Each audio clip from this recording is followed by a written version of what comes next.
Marami na ang nakakamiss sa bonding moments muli ng KKK family.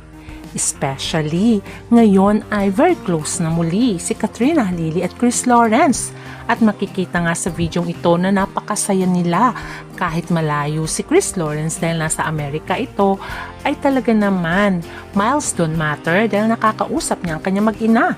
At may pa-surprise pa nga siyang pinakita kay Katrina kung saan ay binilhan niya ito ng sandals. At alam nyo ba na nahuli si Katrina sa sarili niyang bibig dahil sinabi nga niya, ayan ba yung pinakita mo sa akin kanina? Ibig sabihin ay nag-uusap na sila talaga at hindi na lamang si Katie ang kanyang kinakausap tulad dati na co-parenting. Although until now ay sinabi nga nilang co-parenting lang sila, pero mukhang nag-level up na ang relasyon ni Chris Lawrence at ni Katrina Halili. May second chance pa kayang ma-inlove sila muli sa isa't isa? Itong ating alamin.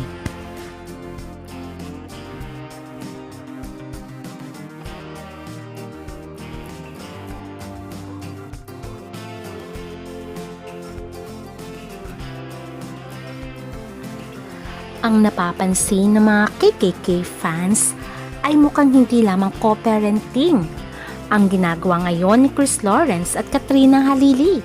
Although sa umpisa, yun talaga ang purpose nilang i-promote ang mga produkto na ginawa nila para kay Katie, para sa future nito. Pero bagkus ay unti-unti nang nade-develop ang feelings ni Katrina Halili at Chris Lawrence na nakikita ng mga fans. Hindi man sila aware sa kanilang ginagawa. Pero kusang nangyayari ito dahil mismong feelings nila ay hindi na maitatatwa. Makikita dito ang kanilang pagmamahal, hindi lamang sa kilos, sa salita, pagkus pati nga sa kanilang titigan at sa gawa. Kaya naman, sino ba namang fans ang hindi nais mabuo ang pamilya ng KKK family? Dahil pareho naman, hindi pa kinakasal si Katrina at si Chris Lawrence. Kaya may pag-asa pa daw mabuo ang KKK family. Dahil pag sila ang magkasama ay makikita talaga ang kasiyahan sa kanilang mga muka, especially ang kanilang anak na si Katie. Although walang katiyakan kung hiwalay na nga si Chris Lawrence sa kanyang longtime partner na walang iba kundi si Carmina Kate De Leon. Pero matagal nang walang post si Carmina sa kanyang TikTok account. At wala din namang pinopost si Chris Lawrence tungkol dito. Pero meron kasi na nakakita na pinost nitong si Carmina kay De Leon na hindi daw totoo na hiwalay sila ni Chris Lawrence, sila pa daw. At alam naman natin na katira itong si Carmina sa condo unit nitong si Chris Lawrence. Mukhang wala nga daw itong trabaho. Pero alam naman natin na may anak ito sa iba bago naging sila ni Chris Lawrence. Kaya sabi nga ng mga fans, instead na mag-focus kay Carmina, bakit hindi na lang niya balikan si Katrina? Total naman ay may anak sila na si Katie. At ito naman si Carmina ay bumalik na lang sa dati niyang karelasyon para mabuo din ang kanyang pamilya. Pero wala tayong alam kundi si Chris Lawrence lamang. Pero ang napapansin din nila, mukhang wala na yata daw si Carmina at si Chris Lawrence.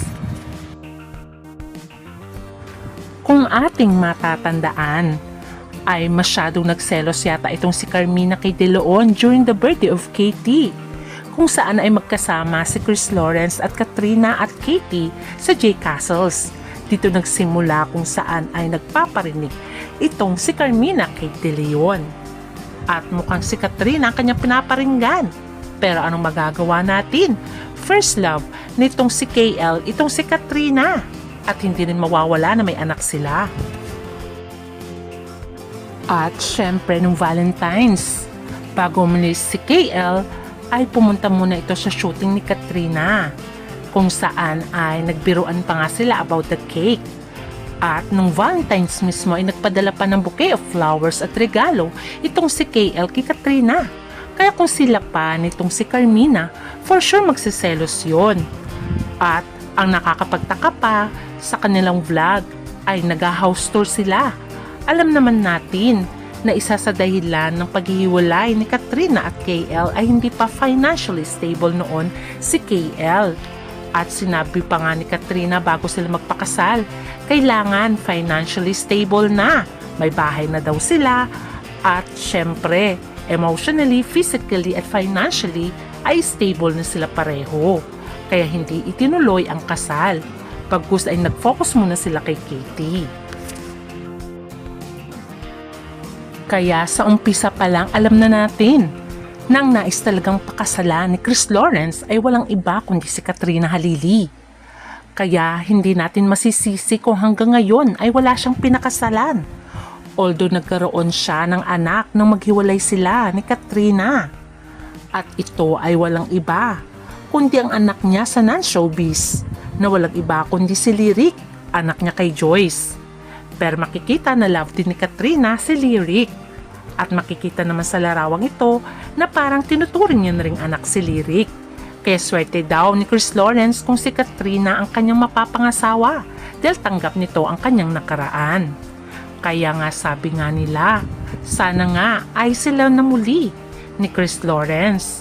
Dahil bagay na bagay sila at mukhang in love pa naman sila sa isa't isa. Kasi nakikita naman sa kilos at sa mga tinginan nila. Obvious na kinikilig sila, although alam naman natin na medyo bato ang puso ni Kat. Dahil ilang beses na siyang gustong balikan ni Chris pero noon ay umayaw siya. Pero kita naman dito ngayon, kusa niya nga yung binigyan ng tinapay itong si Chris Lawrence na para niya ng asawa. Dahil hinatian niya ito ng tinapay na hindi naman niya napapansin na ganun na ang turing niya at ang mga kilos niya pagdating kay Chris Lawrence. At tingnan mo naman silang dalawa, parang may sarili silang mundo, diba? Kung nahahalata ng netizens na may feelings pa si Katrina ay mas obvious si Chris Lawrence. Dahil bukod sa kanyang kilos at sa kanyang mga tingin kay Kat, ay sinasabi niya rin ito at ginagawa sa gawa. Makikita dito na para siyang kinikilig na teenager habang nakatingin kay Kat. At talaga naman, ang kanyang mga mata ay hindi na naalis kay Kat. At ang kanyang kilos ay halatang halata na. Kaya sino ba naman ang hindi magsiselos kung may girlfriend ka, diba? Na sana nga ay bumitaw na nga itong si Carmina. At ang nakakatuwa pa ang pagreregalo ni KL kay Katrina. Dahil kung co-parenting lamang sila, bakit kailangan niya pang regaluhan si Katrina? Pero syempre si Katin ay meron din namang binibigay in return dito kay KL. Tulad na lang ng Lucky Charm. Tulad ng sabi nga niya ay for protection at for money. Yun ang binigay niyang meaning na bracelet kay KL. Saan ay dinededicate niya ang Miles Don't Matter na kanyang kanta. Walang iba kundi ang dalawa niyang anak, si Lyric at itong si Katie. Pero nagulat ng lahat, isinama niya rin si video itong si Katrina at lagi rin siyang nakasupport at nakaheart sa mga larawan ng kanyang mag-ina at lagi na rin siyang nagkokomento sa mga pinopost ni Kat. Kaya dito mo makikita na baka nga wala na nga sila ni Carmina. Alam niyo yung sagot, at diba, kung itong bakit pasabog ni Mama Dong na kaya daw hindi makaiyak itong si Kat ay dahil masaya ang kanyang puso. Alam niyo ba yung sagot kung At bakit meron nga happy daw siya? silang Hindi siya gagawin ni maiyak kasi KL na happy secret. siya.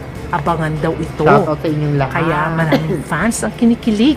Ano Yes, kaya ang at pasabog aliwaliw na kami. ni KL sa kanyang pag-uwi? Ayon kasi kay Mama Dong, ay ang pag-uwi ni KL ay may pasabog sila at may gagawin sila ni KL na surprise. At biniro niya pa nga si Kat dito. Ikaw din gusto mo ng surprise?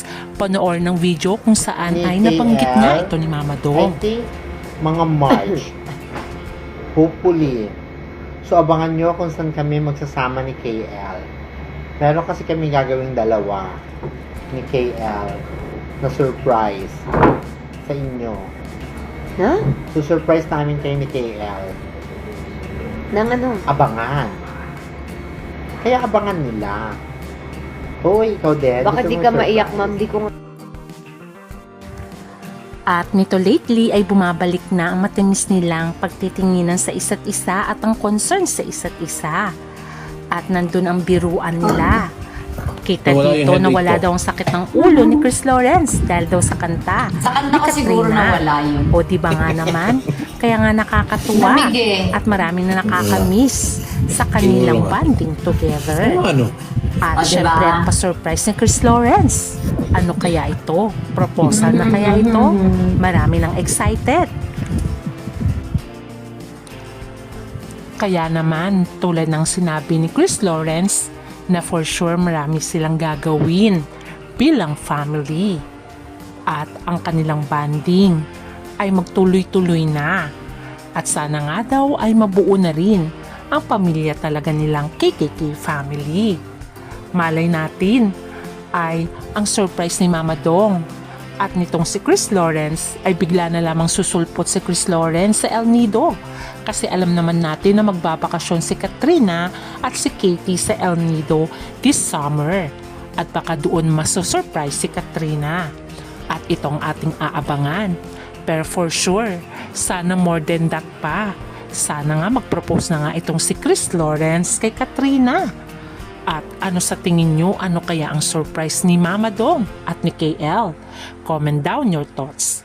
Pero syempre, ang ating aabangan ay ang matamis na pagtitinginan ni Chris Lawrence at Katrina Halili na sana maisipan nilang buuin muli ang kanilang pamilya. At itong ating aabangan. Hanggang sa muli, bye!